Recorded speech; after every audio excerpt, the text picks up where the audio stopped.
Hello बच्चों, तो कैसे हैं आप लोग। लास्ट लेक्चर में हमने इंटीग्रेशन स्टार्ट किया था, जिसमें मैंने आपको यह महसूस कराया था कि इंटीग्रेशन की यूज ही क्या है। जैसे दो पॉइंट मास के बीच में फोर्स लिखना हो तो बहुत आसानी से आप लिख सकते हैं, बट एक पॉइंट मास और रॉड के बीच में फोर्स लिखना हो, मतलब कंटिन्यूअस सिस्टम हो। पॉइंट मास एक पॉइंट पे, कंटिन्यूअस का मतलब यहां से यहां तक डिस्ट्रीब्यूटेड है मास। उसमें ग्रेविटेशनल फोर्स निकालने के लिए Newton's law of gravitation valid नहीं था, तो न्यूटन ने खुद इंटीग्रेशन डेवलप किया, जिससे वो रॉड को बहुत छोटे से हिस्से में dx लेंथ में काट के फोर्स लिखा और फिर इंटीग्रेशन का टूल यूज किया। मैंने आपको इंटीग्रेशन नहीं पढ़ाया, मैंने आपको प्रॉब्लम बताया, जिसके वजह से इंटीग्रेशन डेवलप करने की जरूरत पड़ी। ओके, उसके बाद मैं आपको याद दिलाऊं, जब एरिया हम निकाल रहे थे ग्राफ का, तो एरिया निकालते समय ट्रायंगल स्क्वायर बन रहा, तो एरिया बहुत आसानी से निकल रहा था, लेकिन पैराबोला होते ही एरिया नहीं निकल रहा था।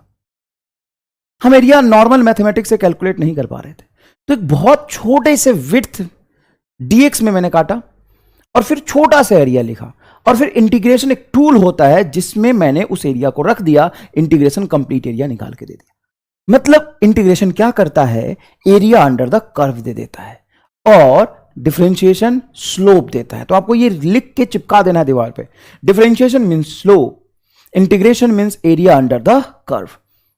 आज मैं अब सिखाऊंगा कि असल में इंटीग्रेशन होता क्या। लास्ट लेक्चर में भी मैंने सिखाया था, फॉर्मूले बताए थे, पीछे से चलेंगे और फिर आगे लेता जाऊंगा मैं और इंटीग्रेशन कंप्लीट कर दूंगा। आज ही इंटीग्रेशन खत्म कर देंगे हम, ठीक है ना बेटा। चलो स्टार्ट करते हैं। तो सबसे पहली बेसिक बात हमें पता होना चाहिए कि इंटीग्रेशन डिफरेंशिएशन का इनवर्स मैथमेटिक्स है। डिफरेंशिएशन का उल्टा होता है इंटीग्रेशन। डिफरेंशिएशन होता है dy बाई dx, बहुत छोटा सा change in y divided by change in x, dy by dx। वो बहुत छोटा, एकदम काट, एकदम छोटा चेंज निकालने का काम करता है, मतलब कह सकते हो डिवाइड करने का काम करता है। और इंटीग्रेशन ऐड करने का काम होता है, छोटे छोटे छोटे छोटे हिस्से में कटे हुए को ऐड करने की कोशिश करता है। जैसे y और x में रिश्ता टूट गया है, तो छोटा छोटा dx काट काट के वो रिश्ता जोड़ता है, उसी को हम कहते हैं इंटीग्रेशन। अब हमें सबसे पहले इंटीग्रेशन का ऑपरेटर समझना होगा क्या होता है। तो मैंने लिखा है इंटीग्रेशन ऑफ बक्सा डॉट dx, इसी को कहते हैं इंटीग्रेशन या इंटीग्रल ऑपरेटर। यहां पे जब मैं dx लिखूं तो ये dx के रिस्पेक्ट में इंटीग्रेट कर रहा है, यहां dt लिखूं तो टाइम के रिस्पेक्ट में इंटीग्रेट कर रहा है, dz लिखूं तो z के रिस्पेक्ट में कर रहा है, dx लिखूं तो x के रिस्पेक्ट में कर रहा है। देखो ना, dx जैसे dy बाई dx लिखते हो तो differentiation with respect to x होता है, dy बाई dx क्या होता है, differentiation with respect to x। dy by dz क्या होता है, differentiation with respect to z। dy by dt क्या होता है, differentiation with respect to t। जो यहां पे हो ना ये उसके रिस्पेक्ट में हम डिफरेंशिएशन करते हैं, किसका, जो ऊपर रखते हैं y, राइट। तो यहां पे क्या होगा कि हम ये इंटीग्रल का साइन लगाएंगे। इसका कोई मतलब नहीं है, ये साइन है। जैसे प्लस का क्या मतलब है, प्लस का मतलब तो ये है ना कि दो चीजों को जोड़ता है। ये क्या करता है, इंटीग्रेट करता है। ये बड़ा आसान सा साइन है, बहुत पहले से तुम फैमिलियर हो इसके बारे में, है ना, पहले से ऐसे करते आए हो ना, वही इंटीग्रेशन। और यहां पे लगा दिया एक बक्सा। चलिए बक्सा क्या करते हो, अब ऐसा तो कहीं किताबों में नहीं लिखा हुआ है, तो किताबों में डायरेक्ट शुरू करते हो, मैथमेटिक्स समझ भी तो नहीं पाते हो आप, फिर जब वो चेंज होता है तो फैल जाते हो तुम। तो समझो ये कह रहा है कि इंटीग्रेशन ऑफ दिस बक्सा विथ रिस्पेक्ट टू x। अब इसमें हम क्या पुट कर सकते हो, कुछ भी सर, कुछ भी। जैसे मैं टी स्क्वायर पुट कर दूं क्या, नहीं, कुछ भी का मतलब ये है कि y z t कुछ भी पुट करो, उसमें x आना चाहिए, क्योंकि यहां पे जो पुट करोगे, मेरी बात समझना, बच्चे को सबसे ज्यादा दिक्कत यहीं पे आती है। यहां पे y इंटू dx लिखा होता है, इसका मतलब ये नहीं कि y की वैल्यू में कुछ भी रख दूंगा। y is a formula of x, तभी वो x के साथ इंटीग्रेट होगा। फील करिए इस बात को। जैसे मैं ये लिख दूं T square into d T, तो हो जाएगा इंटीग्रेशन। मैं लिख दूं x square into d x, तो हो जाएगा इंटीग्रेशन। अगर मैं लिख दूं यहां पे x square into d T, तो नहीं होगा इंटीग्रेशन। और इंटीग्रेशन कराने के लिए एक जैसा होना जरूरी है ना। सर आपने यहां पे एक जैसा कहां लिखा, तो मैं तो लिख रहा हूं कोई y वेरिएबल है और यहां पे लिख देता हूं y इज अ फंक्शन। नहीं लिखूंगा, मैं बहुत डरता हूं फंक्शन लिखने से। फॉर्मूला ऑफ x, मतलब y is a formula in terms of x, formula in terms of x, मतलब y डिपेंड्स अपॉन x। तो यहां पे अगर y की जगह पे टी स्क्वायर रखा तो उसको dx से इंटीग्रेट नहीं करते हो, यहां t ही रखना पड़ेगा। एक जैसा होना चाहिए इंटीग्रेट करने के लिए। यहां पे देखिए x square into d x सही है, यहां पे x square into d T ये गलत है। क्या इतना फील आ गया आपको? बहुत बढ़िया बेटा। अब ये इंटीग्रेशन ऑफ क्या हो जाएगा, y with respect to x, integration of y with respect to x। Integration का मतलब जोड़ना, तो कहां से कहां तक जोड़ते हैं सर? तो इंटीग्रेशन किसके रिस्पेक्ट में कर रहे हो, y तो आपने पूरा ले लिया, इंटीग्रेशन किसके रिस्पेक्ट में कर रहे हैं, dx के रिस्पेक्ट में। तो इस dx का एक लोअर लिमिट होगा फ्रॉम x1 टू x2, तो यहां पे पुट कर देंगे, लोअर लिमिट को लिखते हैं यहां पे, अपर लिमिट को लिखते हैं यहां पे, इसलिए तो ऐसे बनाया है लंबा, नीचे लोअर और सांप के ऊपर चढ़ गया तो अपर, ये लोअर और ये अपर, फ्रॉम जहां से शुरू हुआ जहां तक जाएगा ऐसे पुट करते हैं। क्लियर है ये बात? अब यहां पे क्या किया उसने दे दिया y is equal to x to the power n, तो हम यहां पे क्या करेंगे इस पर्टिकुलर केस के लिए वही लिखेंगे integration of y into d x, लेकिन पर्टिकुलर यहां पे y की वैल्यू देखिए x के टर्म्स में दिया है x का पावर n, तो x का power n into d x, ये हम लास्ट लेक्चर में पढ़ चुके हैं बहुत अच्छे से। इसमें हमने ये किया था सर, लिमिट यहां पे पुट करेंगे x1, यहां पे पुट करेंगे x2, x to the power n का इंटीग्रेशन क्या था, डिफरेंशिएशन का उल्टा। डिफरेंशिएशन में क्या कहते हैं कि जो पावर है उसको बाहर निकालो, जो पावर है उसको बाहर निकालो और मल्टीप्लाई कर दो और पावर को एक से कम कर दो। इंटीग्रेशन में हम कहते हैं कि जो पावर है उसको पहले एक से ऐड कर लो, डिफरेंशिएशन में सब्ट्रैक्ट करते हैं, I'm सॉरी गलत बोल दिया होगा तो। डिफरेंशिएशन में क्या करते हैं, पावर को बाहर निकालते हैं और पावर को एक से सब्ट्रैक्ट कर देते हैं। इंटीग्रेशन में पावर को एक से ऐड करते हैं और एडेड पावर से यहां पे डिवाइड कर देते हैं, n+1 एडेड पावर से यहां पे डिवाइड कर, ये इंटीग्रेशन हो गया। सर यहां पे x1 x2 का क्या रोल होगा, यहां पे हम लिखेंगे x1 और यहां पे लिखेंगे हम x2, जहां से ये x1 है ना नीचे देखो x1 x2। सर अब क्या करेंगे, अब उसकी वैल्यू हम x1 x2 पुट करेंगे। कैसे, हम ये क्वेश्चंस में करके आपको दिखाएंगे, हम आपको क्वेश्चन में करके दिखाएंगे बिल्कुल। चलिए यहां पे देखिए y is equal to x square, then integrate it from x is equal to 0 to x is equal to 1। Let's see, अभी अभी हमने x का पावर n किया था, यहां पे x का पावर 2 है, हमने किया ना भाई, x का पावर n सबसे बेसिक इंटीग्रेशन होता है। क्या करते हैं इंटीग्रेशन में, क्या करते हैं, अरे जोड़ देते हैं पावर को एक से, जो भी पावर होगा, n पावर था तो n+1 किया, पावर 2 होता तो 2+1 करते, पावर 5000 होता तो 5000+1 करते, पावर -2 होता तो -2+1 करते। जितना पावर है किसका इंटीग्रेशन कर रहे हो बे, किसका? सर यहां पे y का कर रहे हैं और x लिखा तो x के रिस्पेक्ट में करेंगे। हाँ ये तो अंडरस्टूड है, टाइम थोड़ी ना घुसा दोगे यहां पे, तो क्या लिखोगे बोलो, x square into d x लिखेंगे, पावर क्या है 2, तो इंटीग्रेशन क्या होगा, ये होगा x का पावर 2+1 डिवाइडेड बाई 2+1। एक आध 2% बच्चे को जिसको नहीं समझ में आया उसके लिए एक बार और बता दिया, हालांकि पूरा मैंने कंप्लीट बता दिया हुआ है आपको। 0 से 1 तक इंटीग्रेट करना है तो यहां लिखेंगे 0, यहां लिखेंगे 1। अभी रुक जाओ, पूरा स्टेप फॉलो करेंगे। 2+1 3 और 2+1 3, तो लिखेंगे x का पावर 3 डिवाइडेड बाई 3। अब सुनना मेन इंपॉर्टेंट बात कि सर ये तो इंटीग्रेशन हो गया, कभी कभी इंटीग्रेशन में जो 2 0 और 1 लिखा है ऐसा नहीं लिखा होता तो आप +c ऐड कर देंगे, नहीं भी करेंगे तो फिजिक्स में कोई दिक्कत नहीं। मैं अपने अनुभव से बता रहा हूं, जबरदस्ती में चीख के चिल्लाओ +c आएगा कौन नहीं आएगा, सर ईमान है लिख, नहीं है तो मत लिख, समझ आया कि नहीं, मत लिख, तो जरूरत ही नहीं है। जिनको नहीं पता होता है ना वो समझाते हैं, यार मुझे पता है, आ जाएगा कहीं फिजिक्स में तो बता देना मुझे। फिजिक्स ही पढ़ रहे हैं ना अपन, मैथमेटिक्स तो पढ़ नहीं रहे हैं, फिजिक्स में जो यूज होगा वही बेसिक मैथ पढ़ रहे हैं। ओके, अब जो अपर लिमिट है उसको हम पहले इस पूरे फॉर्मूले में पुट करते हैं, किसकी जगह पे, अरे 3 की जगह पे 1 थोड़ी ना पुट करेंगे, 3 तो 3 है और यहां पे भी 3 तो 3 है, x की जगह पे, x ही तो वेरिएबल है। ये क्या कह रहा है, x इज इक्वल टू 0 और x इज इक्वल टू 1, तो जो अपर लिमिट है यहां पे सबसे पहले उसको पुट कर दो, तो इज इक्वल टू 1, x की जगह पे रखेंगे 1 का पावर 3/3 माइनस, अब यहां पे x की जगह पे क्या रखेंगे 0 का पावर 3/3, पहले अपर फिर लोअर, तो 1 का पावर 3 तो 1 ही होता है साहब, तो 1/3 आंसर आ जाएगा, 0 का पावर 3 0, 0/3 0, तो ये आपका आंसर आ जाएगा, ये आपका आंसर आ जाएगा। अपर लिमिट पहले पुट करते हैं, लोअर लिमिट बाद में पुट करते हैं, फाइनल माइनस इनिशियल, चेंज हमेशा फाइनल माइनस इनिशियल देखते हैं। ये y is equal to 5, then integrate it, अब यहां पे लिमिट नहीं दिया, सिंपल बोला इसको इंटीग्रेट करो, तो अब क्या करेंगे y into d x, y के जगह पे क्या रख देंगे 5 इंटू डी एक्स। सर ये तो कांस्टेंट हो गया 5, इसका इंटीग्रेशन 0 हो जाएगा, नहीं रुक जाओ, इसको मैं कांस्टेंट जो है उसको डिफरेंशिएशन से हम बाहर निकाल लेते हैं। हाँ सर निकाल लेते हैं, तो इंटीग्रेशन से भी हम कांस्टेंट को बाहर निकाल लेंगे, लेकिन यहां पे तो कोई वेरिएबल है ही नहीं। एक मिनट रुक जाओ, क्या मैं इसको ऐसे लिख सकता हूं, y इक्वल टू 5 है तो इसको मैं स्टेप वाइज लिख रहा हूं 5 मल्टीप्लाई 1 इंटू डी एक्स। इसमें कोई बुराई है तो बोलो, 5 को 5 मल्टीप्लाई 1 तो लिख ही सकते हैं। हाँ सर ठीक है। अब समझना, 5 को कांस्टेंट की तरह मैं बाहर ले जाता हूं, या 5 को अभी भी अंदर रहने दे तो एकदम ही डीप में सीख, और 1 को लिख सकता हूं मैं x का power 0 into d x. Sir ये क्या किया आपने? हाँ बेटा, किसी भी नंबर चाहे वो 5 हो, 10 हो, 20 हो, x अगर 2 भी है तो 2 का पावर 0 1 होगा, x अगर 6 भी है तो 6 का पावर 0 होगा। मतलब यहां पे 1 को मैं लिख सकता हूं x to the power 0 into d x.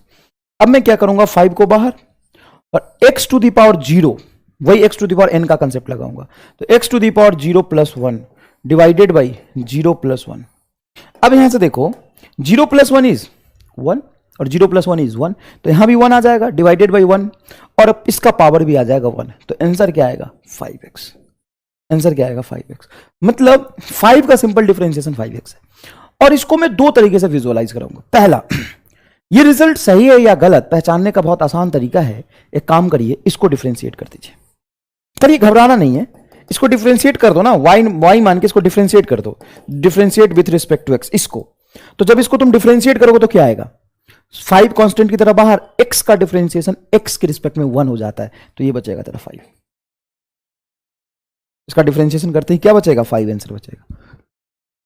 मतलब 5 का इंटीग्रेशन 5x, क्योंकि 5x का डिफरेंशिएशन 5। तो यहां पे याद रखना, अगर प्योर कांस्टेंट हो तो उसका इंटीग्रेशन 0 नहीं होता है। ऐसे भी इसको मैं विजुअलाइज करा सकता था, जैसे मैं 5 इंटू डी एक्स लिखा, 5 बाहर 5 बाहर। अच्छा, ये dx क्या है, स्मॉल dx क्या है, कंप्लीट इंटीग्रेशन का साइन ये होता है, कंप्लीट इंटीग्रेशन का साइन ये होता है।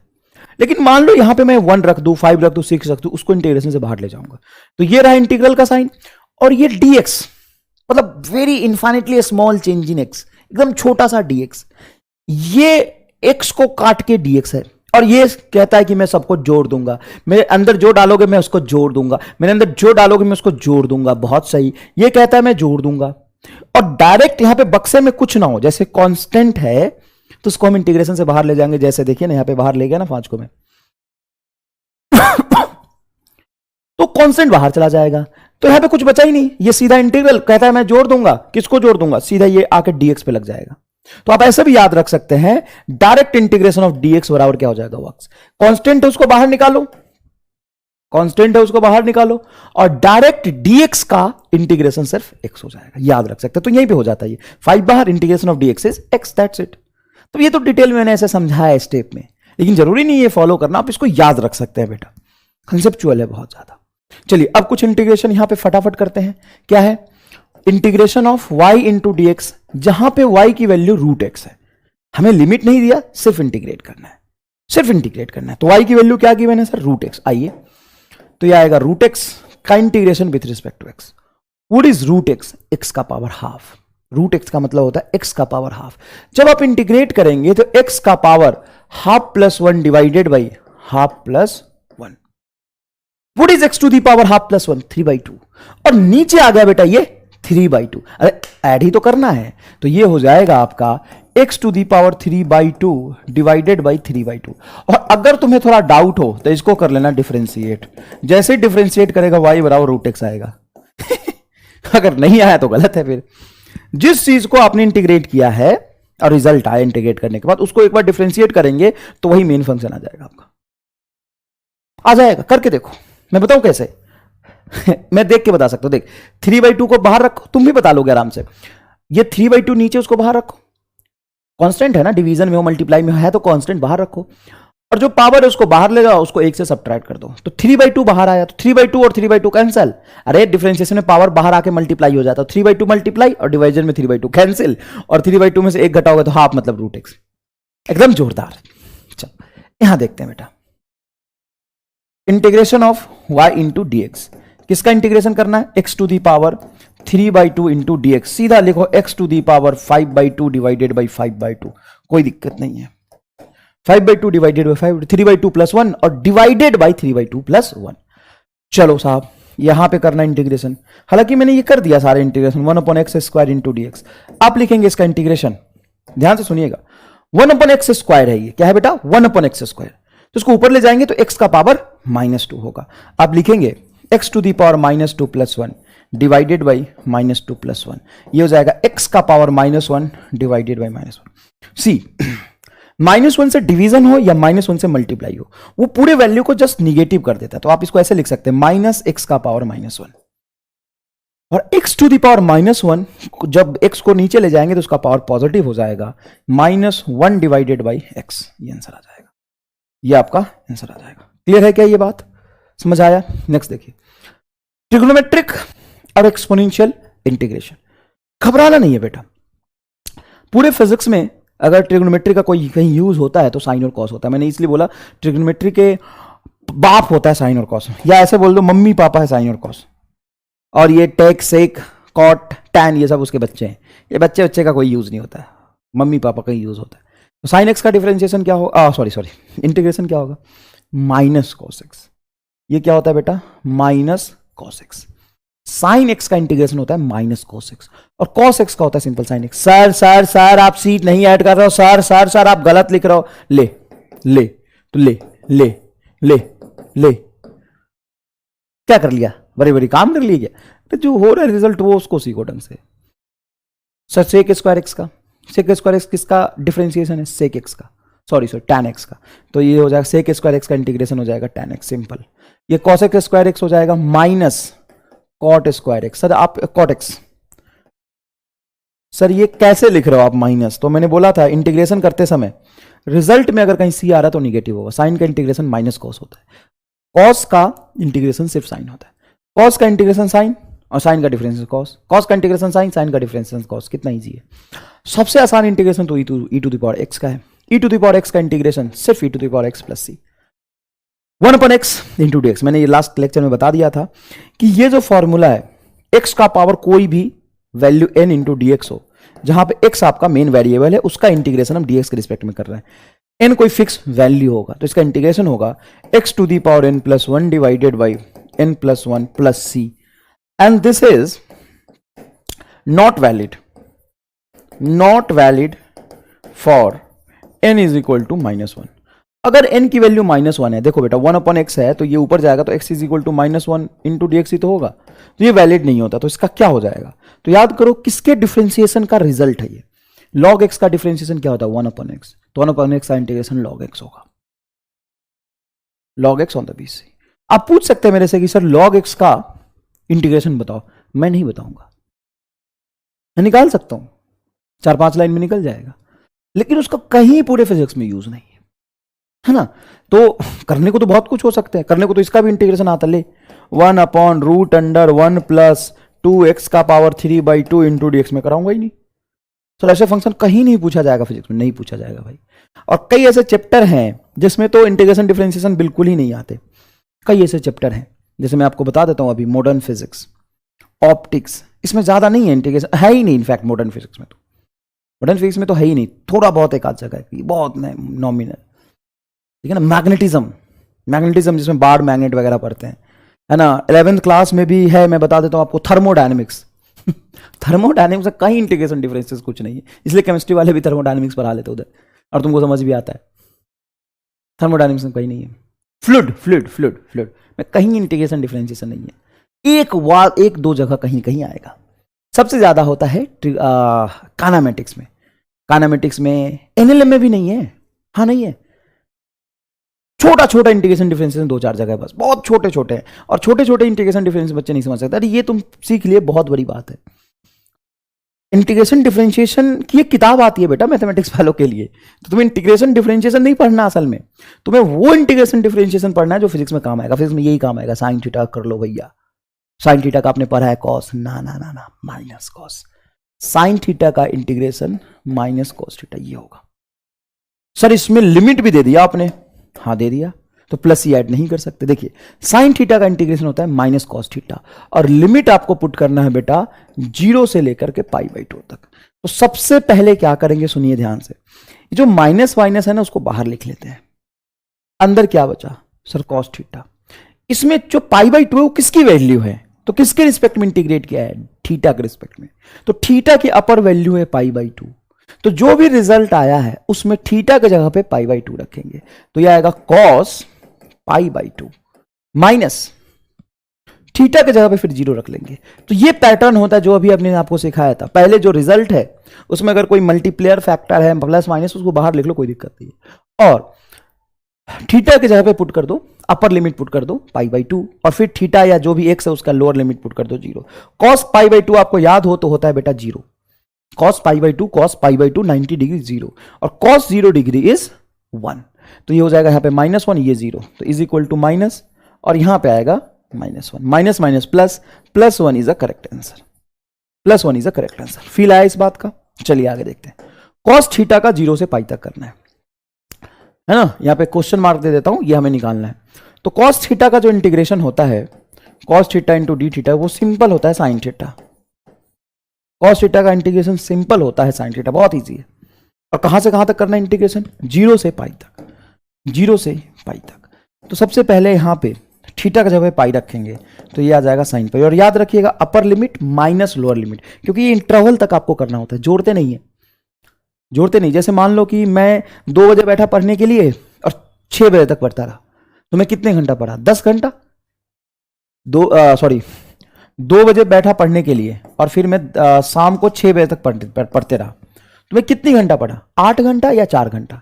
तो सब्ट्रैक्ट करोगे ना, तो ये है कि मैं यहां से चल रहा हूं और यहां तक कर रहा हूं। तो x2 + x1 नहीं करते, अपर लिमिट पुट करते हैं, माइनस लोअर लिमिट पुट करते, तभी ये इस इंटरवल का मिलता है। तो याद रखिएगा पहले अपर लिमिट माइनस फिर लोअर लिमिट, तो यहां पे आ जाएगा आपका साइन 0। और इत्तिफाक देखो ऐसा कि इसका आंसर आएगा 0। सर क्यों?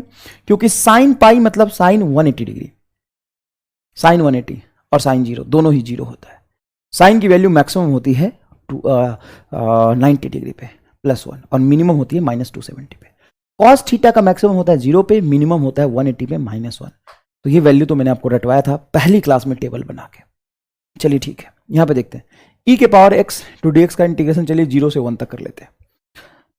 अब ये बहुत ईजी है कि e के पावर x का इंटीग्रेशन सर सिंपल होता है, e का पावर x कोई खास बात ही नहीं है। इसमें हम क्या कर लेंगे, e का पावर x होता है, लेकिन इसमें लिमिट रखना है 0 से 1 तक। तो पहले रखेंगे हम 1, तो e का पावर 1 माइनस x के जगह पे लिमिट पुट करते बेटा। ऐसा नहीं कि तुम e के जगह पे 1 रख देना, 1 का पावर x, नहीं नहीं नहीं। ये जो वैल्यू है ना वो x इज इक्वल टू 0 है, यहां पे x इज इक्वल टू 1 है, फाइनल इनिशियल। तो x की जगह पे रखेंगे, और x है कहां? e के पावर में। तो हम क्या करेंगे कि पहले रखेंगे e का पावर x की जगह पे 1 और फिर रखेंगे 0। तो e का पावर 1 तो बचेगा सिर्फ e, और e का पावर 0 हो जाएगा 1। आपको पता होना चाहिए किसी भी नंबर का पावर 0 1 होता है, तो ये बचेगा 1 और ये बचेगा e। तो e -1 is a correct answer, right. आगे देखते हैं कांस्टेंट मल्टीपल रूल, जो मैं आपको बता चुका। कांस्टेंट मल्टीपल रूल कहता है कि constant comes outside from the integration. जो भी इंटीग्रेशन होता है उसमें से कांस्टेंट बाहर आ जाता है। मतलब कांस्टेंट का ना तो करना इंटीग्रेशन, सॉरी हाँ, ना तो करना इंटीग्रेशन, ना करना डिफरेंशिएशन।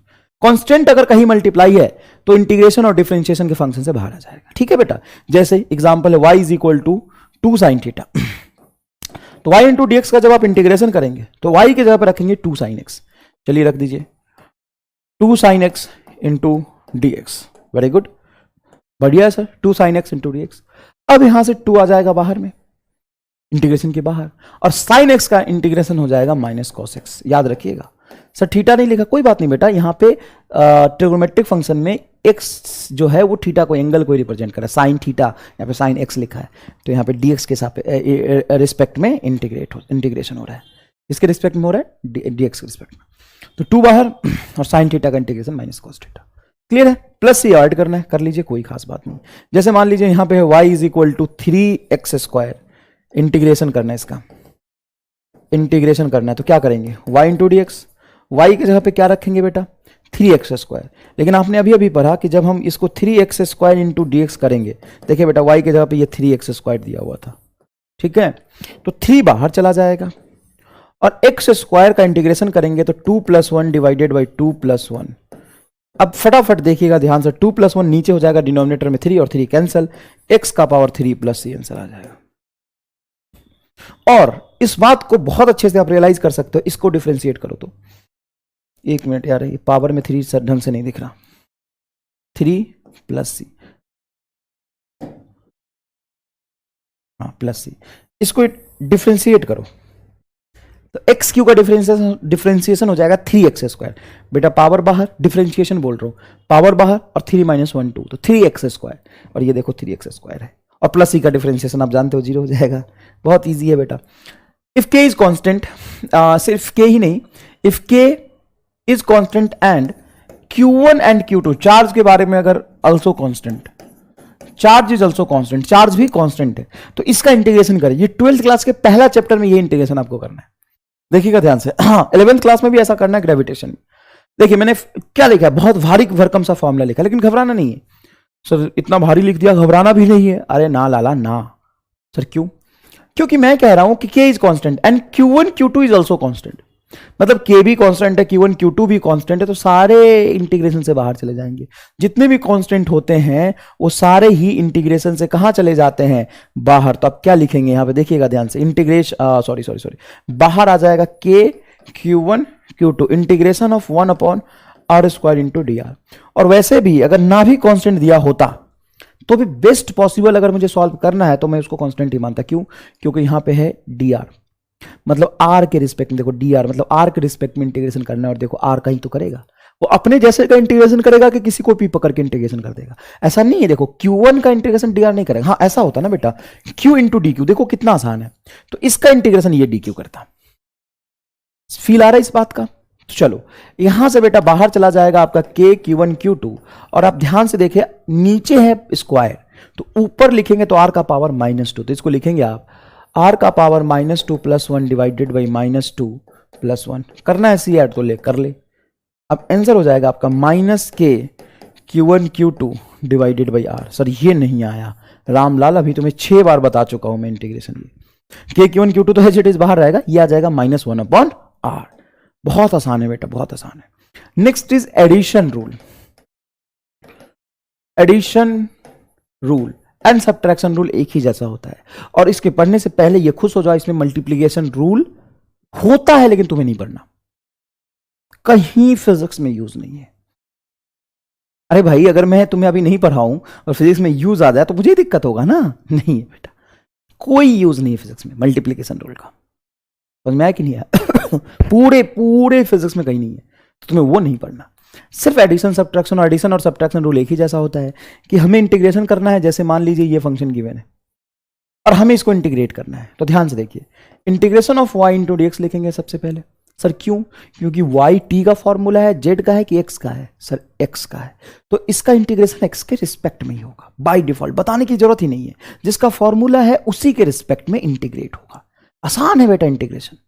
मैं यहां पे dt नहीं लिख सकता, हाँ अगर ऐसा लिखा होता y is equal to t square -2t + 4 तो मैं dt के रिस्पेक्ट में करता। अब y की वैल्यू यहां पे हम पुट कर देते हैं। बताइए y की वैल्यू क्या है? यहां पे देखो ना, ये बक्से में जो y रखा है, इंटीग्रेशन ऑफ बक्सा विथ रिस्पेक्ट टू x, बक्से में y की वैल्यू x² - 2x + 4, तो लिखेंगे आप x² - 2x + 4 into d x. अच्छे से देखो बेटा, क्या ये मैंने सही लिखा? अबे इसमें क्या करना है, हमें पता है y का इंटीग्रेशन करना है, y की value as it is put कर दी है। अब इंटीग्रेशन का रूल कहता है कि आप क्या करो कि ये और ये ले जाके सारे प्लस के बीच में चिपका दो या माइनस के बीच में चिपका दो, मतलब प्लस पहले वाला टर्म का इंटीग्रेशन करो, फिर दूसरे का करो, फिर तीसरे का करो। ऐसे भी समझ सकते हो, ये ब्रैकेट में है और ये दोनों बाहर है, इन दोनों को अंदर ले जाके सारे टर्म से मल्टीप्लाई कर दो। देखना ढंग से, मैं जो टर्म लिख रहा हूं, ये ब्रैकेट अंदर, इधर से dx अंदर, तो क्या मैं इसको लिख सकता हूं x² इंटू dx? हाँ सर, माइनस इंटीग्रेशन, देखो माइनस बाहर, ये इंटीग्रेशन यहां पे लगेगा 2x और इधर से आके मल्टीप्लाई होगा dx, प्लस यहां पे इधर से इंटीग्रेशन गया इसमें, और ये रहा 4 इंटू dx। और वैसे भी आसानी से समझो तो कोई खास बात नहीं है, पहले इसको किया इंटीग्रेशन, फिर इसमें इंटीग्रेशन, फिर इसमें इंटीग्रेशन किया जाएगा फॉर्मेट। और ये हम जानते हैं कि x² का इंटीग्रेशन होता है x का पावर 3/3, कई बार कर चुके हैं आप, 2 + 1 3 डिवाइडेड बाई 3, माइनस ये 2 बाहर हो जाएगा, x का पावर 1 ये आ जाएगा x² 2, और प्लस 4 बाहर, और इंटीग्रेशन ऑफ dx हो जाएगा आपका x। लो यहां पे कांस्टेंट है 4 बाहर, और इंटीग्रेशन ऑफ dx सिर्फ हो जाता है x, और वैसे भी तुम यहां पे 4x का डिफरेंशिएशन करोगे वो 4 आएगा, सही है। अब यहां पे बेटा ध्यान से देखिएगा, 2 से 2 कैंसिल होगा, तो x का power 3/3 minus x² plus 4x। अगर तुम ये सीख गए तो हो गया इंटीग्रेशन खत्म। यही है इंटीग्रेशन का अल्टीमेट गोल, कोई खास बात नहीं बेटा। चलिए यहां देखिए, अब हमें इंटीग्रेट करना है इसको, तो इंटीग्रेशन इसमें रखेंगे बेटा साइन एक्स, इसमें क्या रखेंगे बोलो, साइन एक्स प्लस ई का power x plus 1/x into d x. चलो बेटा, अब तुम समझ गए हो, मजदूरी करने की कोई जरूरत नहीं है, तुम्हें समझ गए हो कि इंटीग्रेशन करने का मतलब है कि पहले इंटीग्रल का साइन इसमें लगेगा, साइन इसका इंटीग्रेशन होता है माइनस कॉस एक्स, और फिर इंटीग्रल हम ई का पावर एक्स का करेंगे, प्लस है बेटा बीच में, प्लस मल्टीप्लीकेशन होता ही नहीं इसमें और फिर 1/x का इंटीग्रेशन होता है लॉग एक्स। सही लिख रहा हूं, लॉग एक्स हो गया खत्म। लॉग एक्स का इंटीग्रेशन हमें पढ़ना ही नहीं है लॉग एक्स का डिफरेंशिएशन पढ़ना है 1/x, और 1/x का इंटीग्रेशन होता है लॉग एक्स, दैट्स इट, खत्म। ये दोनों फंक्शन हमने अच्छे से इंटीग्रेट कर लिया, समझ आया आपको बहुत अच्छे से। चलिए नेक्स्ट देखिएगा चलिए ये लिखा है मैंने y is equal to 3 sin x, तो integration of y into d x जब आप करेंगे तो y की जगह पे ये पूरा वैल्यू पुट करें पहले, तो 3 sin x minus cos x plus 4x cube, ऐसे ही इंटीग्रेशन तुम्हें फिजिक्स में करना है, कोई खास बात ही नहीं है बेटा। तो सबसे पहले इंटीग्रल का साइन इसमें ले जाएंगे, कांस्टेंट बाहर जाएगा, साइन एक्स का हो जाएगा माइनस कॉस एक्स, तो ये हो जाएगा -3 cos x, और ये माइनस कॉस एक्स तो माइनस बाहर, और कॉक्स इसका सिंपल होता है इंटीग्रेशन साइन एक्स, तो माइनस साइन एक्स, माइनस तो इस फॉर्मूले की वजह से, प्लस 4 बाहर, x का पावर 4/4, तो 4 से 4 कैंसिल होगा। सर ये क्या किया आपने, तो इंटीग्रेशन जब इसका किया मैंने तो 4 बाहर और x का पावर 3 + 1 4/4, तो आंसर आ जाएगा आपका x का power 4 -3 cos x minus sine x. कहीं पे प्रिंटिंग मिस्टेक होगा तो आप ध्यान से उसको ठीक कर लेंगे बेटा, जो आप कंसेप्ट सीखे वो सही है, कैलकुलेशन में समझाते टाइम अगर कुछ गलत हो जाता है तो उसको आप ठीक कर ले अपने आप, है ना, नहीं तो पूछ ले, कोई खास बात नहीं कि आपने सारी गलत कैसे लिखा, है ना, कोई बात नहीं। अब है मेन तो हमारा सब्स्टिट्यूशन मेथड, लेकिन मैं ये नहीं पढ़ा था क्योंकि अब हम एक पेज का कैलकुलेशन करेंगे तो फिर हम मैथ ही पढ़ लेते ना, बायोलॉजी लेने की क्या जरूरत थी, है ना।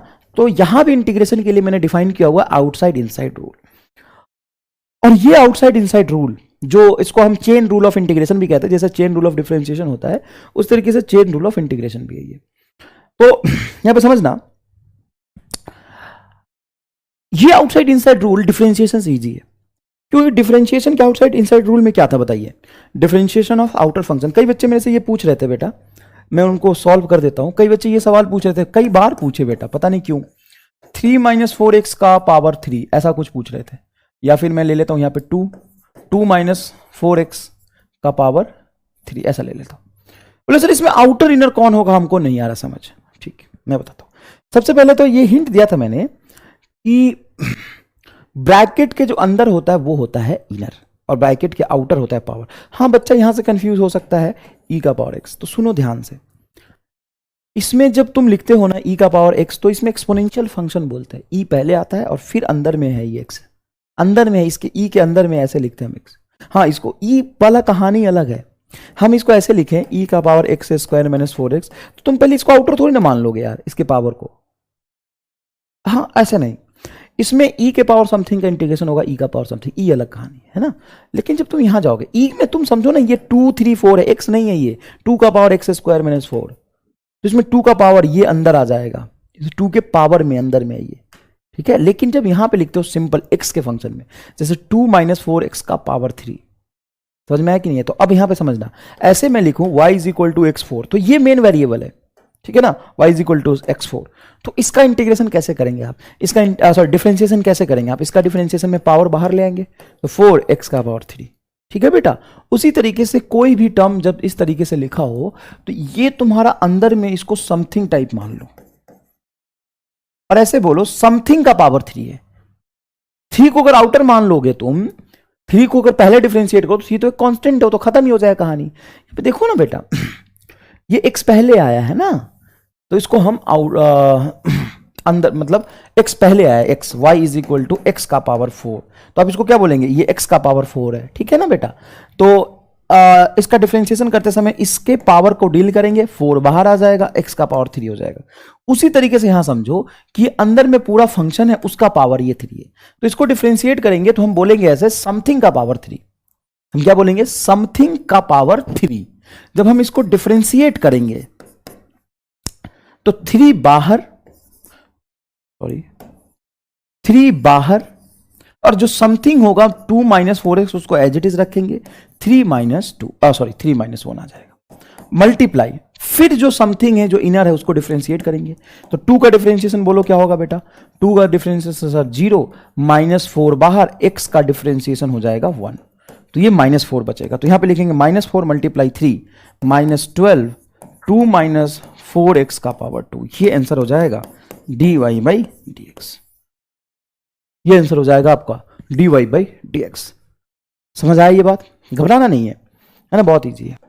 अच्छा एक बच्चा ये भी पूछ रहा था, देखो पूछने के लिए तो तुम कुछ भी पूछते रहो, लेकिन ये यूज इतना नहीं होगा। साइन एक्स, तो नीचे देखो x है, उसका पावर है, तो तुम बोलोगे समथिंग का स्क्वायर, बस क्या बोलोगे, बोलो ये अंदर में इनर है, ये इनर है, जहां पे ब्रैकेट लगता है वो इनर है। सुनो जैसे मैं फिर से कह रहा हूं y is equal to x, x square minus 4x, इसमें किसको इनर बोलोगे, तो ब्रैकेट कहां लगेगा यहाँ पे, तो ये इनर है।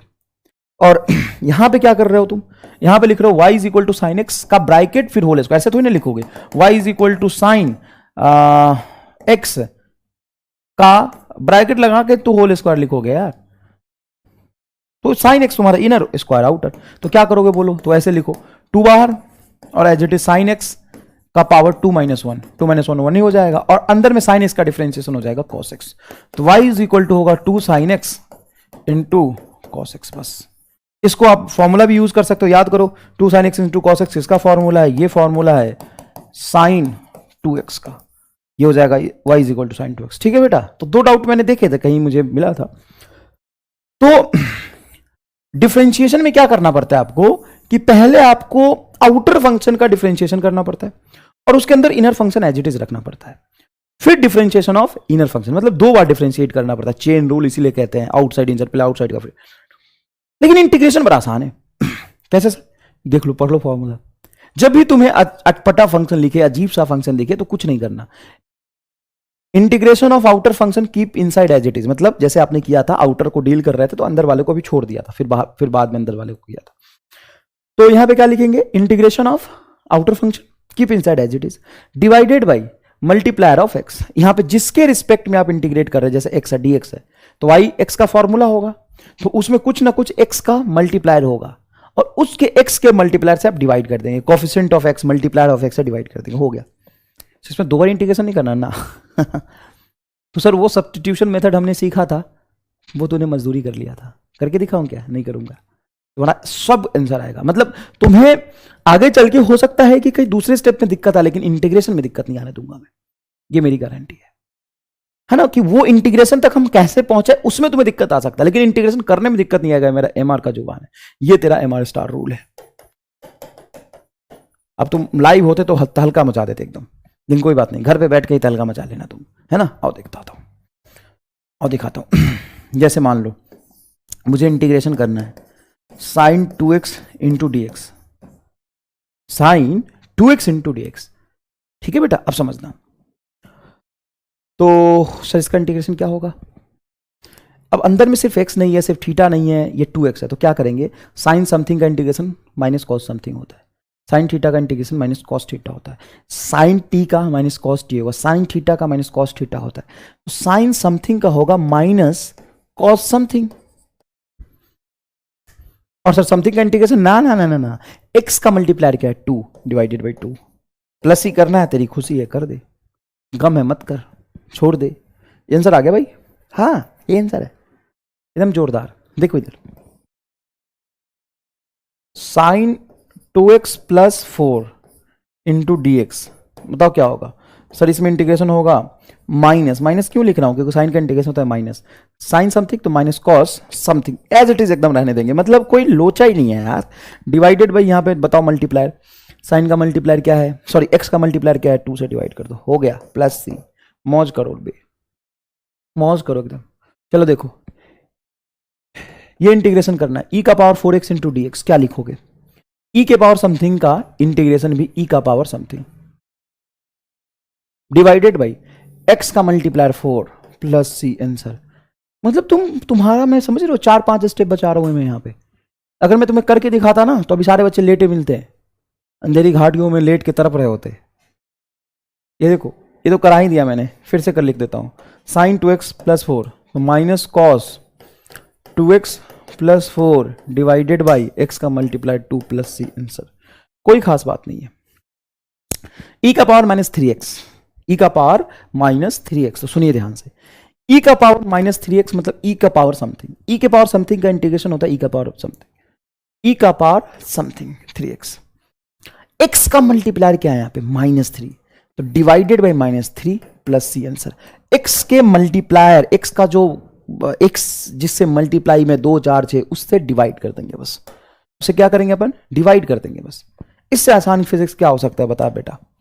चलिए देख, अब यहाँ पे देख t लिखा है, तो फॉर्मूले में x नहीं, फॉर्मूले में देख यहाँ पे t है, तो t तुम्हारा वेरिएबल हो गया। तो इसके लिए जो ओमेगा है ना वो मेरे काम करनी है, वो कांस्टेंट मानेंगे उसको हम। तो साइन समथिंग का इंटीग्रेशन होगा माइनस कॉस समथिंग, तो लिखेंगे minus cos something divided by omega. ये मत भूलना बेटा, फिर जब इतना आसान बना दिया ना तो आसान को भी मत भूल जाना एकदम, है ना। बच्चे को बहुत सहारा देते, हाथ देते तो कंधे पे बैठ जाता है वो, तो ऐसा नहीं करना।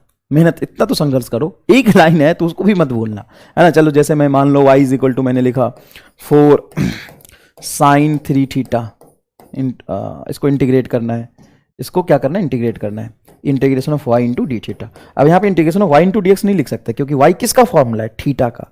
अब हम यहाँ पे y को पुट करेंगे 4 साइन 3 थीटा, मतलब ये दिखने में ही खराब लगता है बस, इंटीग्रेशन डिफरेंशियल दिखने में है कहाँ खराब, दिखने में मुश्किल लगता है। मान लो कोई नहीं पढ़ा हो और ये नोट्स ले ले तो पागल हो जाएगा कि ये क्या किया मास्टर, तो पता ही नहीं ना ये मास्टर एक सोच है, सोच अंदर अंदर सोचना है, बाहर तो आंसर ही लिखना है बस। चलो देखो फटाफट, 4 देखो कांस्टेंट है बेटा, बाहर जाएगा, यस सर 4 कांस्टेंट है। अच्छा, साइन का इंटीग्रेशन हो जाएगा minus cos 3 theta, okay cool, divided by 3 plus c हो गया भाई, हो गया। कॉस के एक्स बताओ क्या होगा, कॉस समथिंग का इंटीग्रेशन होता है साइन समथिंग, तो ये हो जाएगा साइन के एक्स डिवाइडेड बाई के प्लस सी, हो गया। अब इसमें दिक्कत है, इसमें दिक्कत है, इसका इंटीग्रेशन क्या होगा। लेकिन इसका इंटीग्रेशन करने से पहले मैं इसका इंटीग्रेशन आपको सिखाना चाहूंगा। किसका sir, integration of x plus, जैसे मैं लिखता हूं सॉरी 2x माइनस 3 का पावर 4 इंटू डी एक्स। अब बेटा समझने की कोशिश करिए, ब्रैकेट के जो अंदर होता है ना वो मेरा इनसाइड होता है, घबराइए मत। सर कभी तो आप पावर को आउटर बोल देते हो, कभी पावर को इनर बोलते हो, तो देखो सिर्फ जब ये लिखू ना e का पावर, जैसे साइन x बोलता हूं, तो इसमें आउटर कौन है, देखो जहां पे x लगा है ना, ये एक्सपोनेंशियल है ना, ये तेरा आउटर है, साइन x तेरा इनर है। सिर्फ एक्सपोनेंशियल वाले, वैसे भी जो तेरा x जहां पे लगा होता है वही तो इनर होगा ना, देखिए इनर है, ये आउटर है। उसी तरीके से यहां समझो कि जो ब्रैकेट के अंदर है ना वो तुम्हारा है इनर, ये है तुम्हारा इनर फंक्शन। इसको ऐसे फील करना है कि x का पावर 4 जैसा लिखा होता है ना, देखो यहां पे भी तो x है, तो लिखो समथिंग का पावर 4 बस। तो इसका इंटीग्रेशन क्या होगा, एक ही लाइन में करना है ना, देख रिजल्ट, 2x माइनस 3 का power 4 plus 1 divided by 4 plus 1। Integration तो ऐसे होता है, x का पावर 4 का इंटीग्रेशन बोल, x का power 4 plus 1 divided by 4 plus 1, तो समथिंग का पावर 4 तो ऐसे ही होगा, सिंपल। x समथिंग में अंदर x जैसा ही तो है, ये x का ही तो फॉर्मूला है, तो x के पावर में जो भी होता है तो उसके पावर को x से ऐड कर देते हैं और x से एडेड पावर से डिवाइड करते हैं। तो आपको वही समझना है कि x का ही पावर है 4, मतलब x सिंपल x नहीं है लेकिन समथिंग का पावर 4 है, तो ये लिखेंगे। और जी ये लिखने के बाद और बड़े प्यार से x का मल्टीप्लायर देखेंगे 2 है, 2 से डिवाइड कर देंगे प्लस 3 आंसर आ जाएगा। ध्यान से देखिए, तो ये आंसर हो जाएगा 2x माइनस 3 का power 5 divided by 10 plus c is the correct answer. लो लेटा, एकदम जोरदार सर, ठीक है बढ़िया है। यहां पे करो तो यहां पे समझो कि 1 अपॉन x का पावर 1 है, तो ऊपर जाएगा तो हम इसको ऐसे लिख सकते हैं, x प्लस बी का power minus 1 into d x. हाँ सर लिख सकते हैं। तो यहां पे x to the power n वाला जो फॉर्मूला है, x to the power n का इंटीग्रेशन होता है x to the power n plus 1 divided by n plus 1, वो वैलिड नहीं होगा सर। क्यों, क्योंकि 1 अपॉन x नीचे है x, देखो ना नीचे x का पावर 1 ही तो है, यहाँ पे होल स्क्वायर नहीं है, होल स्क्वायर होता तो कहानी अलग होती। तो सर अब क्या करें, सुनो, इस तरह के फंक्शन में देखो 1 अपॉन समथिंग है, x का फंक्शन जैसा समथिंग है, तो इसका इंटीग्रेशन हो जाएगा लॉग समथिंग। 1 अपॉन x क्या होता है बताओ, ये बता दोगे तो तुम्हें समझ में आ जाएगा। 1 अपॉन x क्या होता है, लॉग x। 1 अपॉन x क्या होता है, लॉग x। तो 1 अपॉन समथिंग क्या होगा, लॉग समथिंग। लॉग समथिंग, बहुत इंपॉर्टेंट है बेटा ये, लॉग समथिंग। और x का मल्टीप्लायर फिर से देखिएगा a, तो डिवाइडेड बाई a, प्लस सी करना है तो जोरदार। ये सबसे जोरदार इंटीग्रेशन है, ये सीख गया तो हो गया कहानी खत्म। और ऐसा क्यों किया? क्योंकि 1/x होता है log x, तो 1 समथिंग x के जैसा समथिंग है, यहां पे x का पावर 1 ही है ना, तो log x हो जाएगा। बस ये याद रख लो, ठीक है बेटा। ये देखो 2x प्लस 4 का पावर 3, हालांकि मैंने लिखा था यहां भी, तो ये क्या हो जाएगा बोलो? ये हो जाएगा 2x प्लस 4 का पावर 4/4, समथिंग का पावर 3, तो समथिंग का पावर 4/4, और जो x का मल्टीप्लायर है 2 से मल्टीप्लाई कर दो, सी आंसर। कहां पड़े हो चक्कर में, कोई नहीं है MR स्टार के टक्कर में, आगे बढ़ो बेटा। चलो अब ये थोड़ा सा इंटीग्रेशन मुश्किल वाला, जो हमें असल में फिजिक्स में करना है। सर मुश्किल क्या हो जाएगा, बड़ा आसान है। हाँ मतलब आसान ही है, लेकिन लिमिट पुट करना हो तो थोड़ा कैलकुलेशन बढ़ जाएगा, मुश्किल नहीं होगा, थोड़ा सा कैलकुलेशन बढ़ जाएगा। तो चलिए देखिए, थोड़ा सा कैलकुलेशन बढ़ने वाला। अच्छा आओ, यहां पे लिखा है मैंने y is equal to 2t plus 2, then find integration of y into d t from 0 to 3। तो लिखो हमें क्या फाइंड करना है, integration of y into d t from 0 to 3। हमें फाइंड करना है integration of y into d t from 0 to 3। y की वैल्यू क्या है सर? y की वैल्यू 4t प्लस 2, तो चलो लिखते हैं 4t प्लस 2 का integration with respect to d t. अभी तक हमने कोई बहुत रॉकेट साइंस वाला काम नहीं किया है सर। क्या किया है? जो क्वेश्चन है उसी को लिखा है, हमने कुछ बहुत बड़ा कर दिया क्या? नहीं, यहां पे y की वैल्यू पुट कर दी 4t प्लस 2, तो ये रहा 4t plus 2 into d T. Sir x integration क्यों नहीं किया? क्योंकि y t का फॉर्मूला है, बहुत ईजी है। लिमिट है 0 से 3 तक, लिमिट है 0 से 3 तक, ठीक है। एडिशन रूल जब हम यूज करेंगे तो सबसे पहले इंटीग्रेशन करेंगे पहले 4t का। जब हम 4t का इंटीग्रेशन करेंगे, मैं लिख देता हूं, सबसे पहले इंटीग्रल देखो, ब्रैकेट के अंदर dt और इसको दोनों को ले जाएंगे, तो ये 4t, तो ये इंटीग्रल का साइन और dt मल्टीप्लाई हो जाएगा, प्लस ब्रैकेट के अंदर dt और इंटीग्रल का साइन ले जाएंगे, तो इंटीग्रेशन ऑफ 2 इंटू dt, यही तो होगा बेटा, बहुत सिंपल है। अब जब ये इंटीग्रेशन करोगे तो 4 बाहर और t का पावर 1 का इंटीग्रेशन होगा t का पावर 2/2 प्लस 2 बाहर और इंटीग्रेशन ऑफ dt हो जाएगा t, ये तो मैंने बताया था, ये और सीधा dt से मल्टीप्लाई हो जाए, क्योंकि सिर्फ कांस्टेंट होगा तो ये सिर्फ इंटीग्रेशन ऑफ dt बचेगा, तो इंटीग्रेशन ऑफ dt होता है 2t। अब ये 4 और 2 कैंसिल होगा तो यहां पे बचेगा 2। ये पूरा तुम्हारा इंटीग्रेशन हो गया। क्या हो गया इंटीग्रेशन बोलो? 2t² प्लस 2t, सही है ना बेटा। और लिमिट अब पुट करना तुम्हें 0 से 3 तक। कहां से कहां तक पुट करना है? 0 से। अब तुम्हारा मेन काम है, अब हम किसके जगह पे 3 पुट करेंगे? अब 2 के जगह पे 3 तो पुट करेंगे नहीं, किसके जगह पे 3 पुट करेंगे? t के जगह पे। तो जब मैं यहां पे 3 पुट करूंगा तो ये होगा 2 इंटू 3 का स्क्वायर, जहां भी जहां t है वहां पे 3 रख दो, प्लस 2 इंटू 3। सही किया कि नहीं किया बोलो? यहां पे t रखा तो t का क्यूब, सॉरी t का स्क्वायर, सॉरी यहां पे t को 3 रखा तो 3 का स्क्वायर, और यहां पे 3 रखा, देखो 3 का स्क्वायर क्या होगा? 9 मल्टीप्लाई टू 18 और 3 मल्टीप्लाई टू 6, 18 और 6 हो जाएगा 24। और जब ये 0 रखोगे तो t के जगह पे 0 और ये 0, तो टोटल 0, तो ये हो जाएगा आपका कितना होगा? 18 और 6 24, 24 is a correct answer, 24 is a correct answer. अब find force between rod and point mass, तो अब ये वहां पहुंच गए हम जहां से हमने इंटीग्रेशन का एप्लीकेशन सीखा था कि इंटीग्रेशन का यूज असल में क्या है, इंटीग्रेशन किसने डिफाइन किया और क्यों डिफाइन किया। अब चलिए जब हम यहां पहुंच गए तो इस सवाल को सॉल्व करते हैं। हालांकि ये फिजिक्स के 8वें चैप्टर में आएगा, मैं चाहूं तो इसको अभी स्किप कर दूं और तुम्हें 8वें चैप्टर में पढ़ाऊं, फिजिक्स के 8वें चैप्टर में आएगा, तो आप ना भी करो तो कोई दिक्कत नहीं है, लेकिन आओ थोड़ा करते हैं। तुमने सीखा था ना, कई बच्चों ने किया था ना, 2 पॉइंट मास के बीच में कैसे फोर्स निकालते जानते हो? तो एक पॉइंट मास है, ये देखो m है, और ये रॉड है यहां से यहां तक एक रॉड है जिसका लेंथ है l और मास है। तो हम इसमें direct Newton's law of gravitation का ग्रेविटेशनल फोर्स का फॉर्मूला नहीं लगा सकते, तो हम क्या करेंगे? ये तो पॉइंट मास है, तो यहां से x डिस्टेंस पे जाएंगे और बहुत ही छोटा सा, कितना छोटा, तो x में बहुत छोटा डिस्टेंस आगे जाऊंगा तो dx मोटाई, इनफाइनेटली स्मॉल विड्थ, यहां पे dx काटा है। अब थोड़ा यूनिटरी मेथड जो तूने 8th 9th में सीखा होगा, कंप्लीट एल लेंथ का मास कितना है बोल? m। कंप्लीट एल लेंथ का मास m है, तो एक यूनिट लेंथ का मास क्या होगा? पूरा ही लिखो क्या? Mass of L length is m, mass of unit length क्या होगा, बोलो, मास ऑफ यूनिट लेंथ,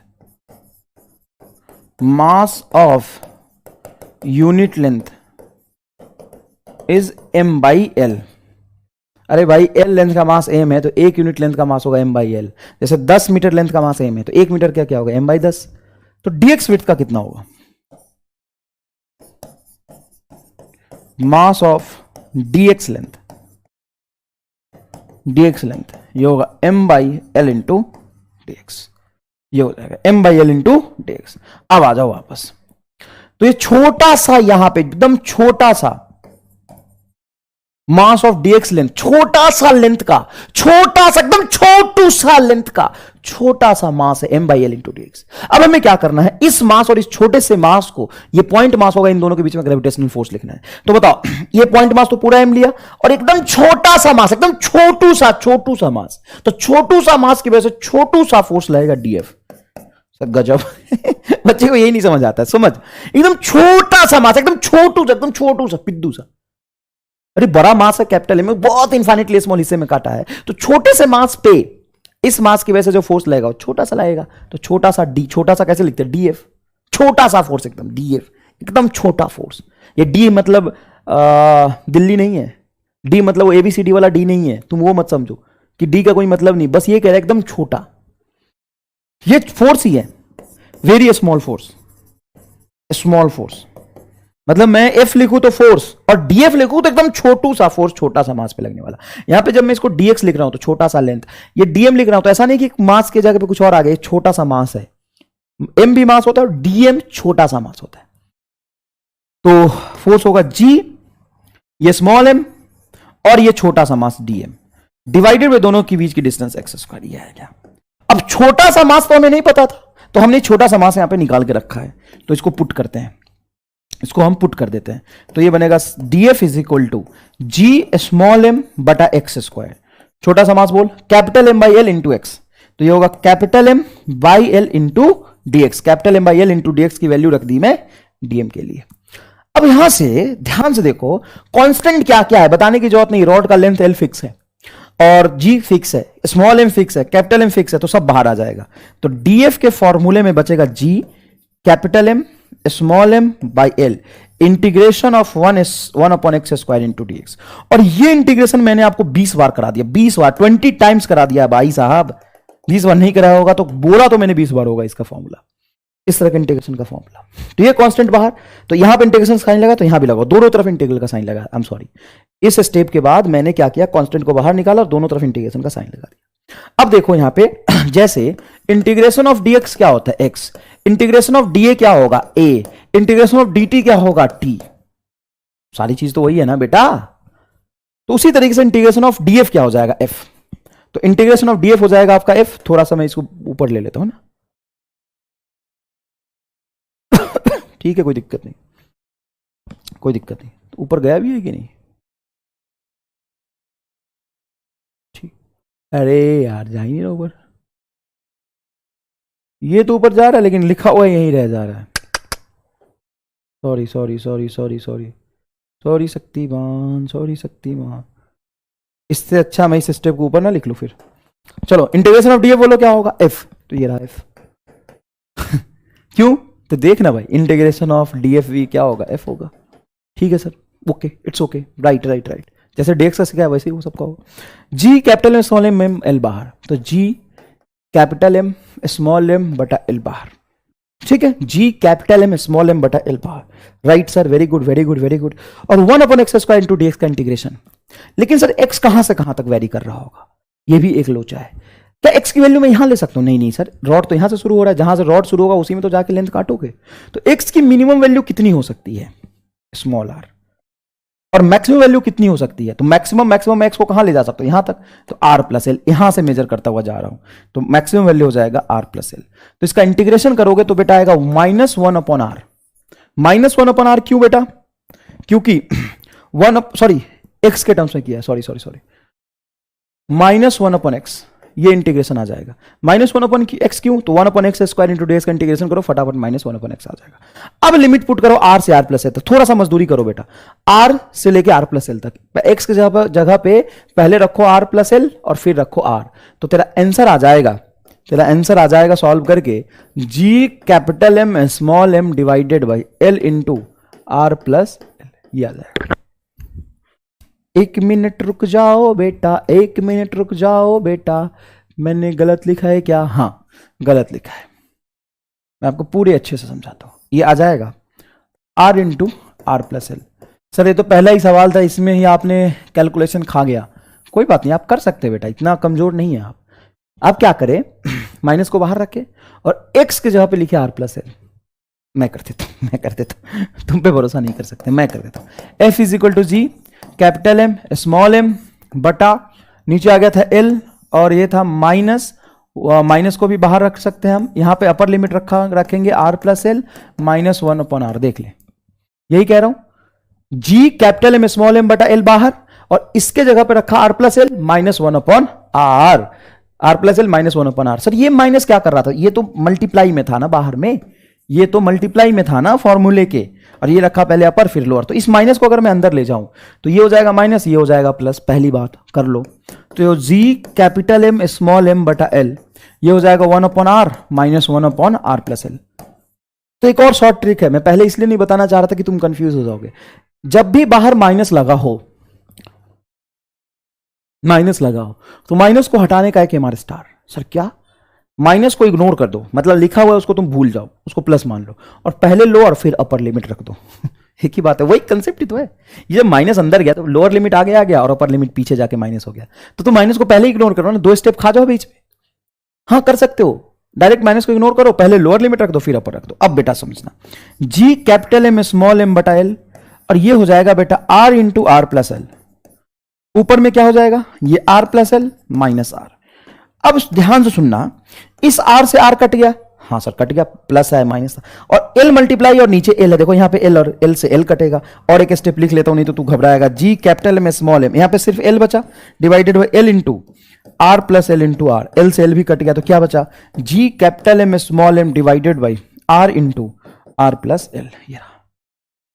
ये g है, इसको गलत मत समझना, मैं g थोड़ा अजीब लिखता हूं, g capital M small m divided by r into r plus l is correct. तुम्हें ये सवाल नहीं करना है असल में, तुम्हें आसान इंटीग्रेशन करने में बोल रहा हूं, ऐसा नहीं कि सर ये नहीं आया तो कोई बात नहीं, जो स्टेप मैंने किया उसको एक आध दो बार समझ लो, बाकी छोड़ दो।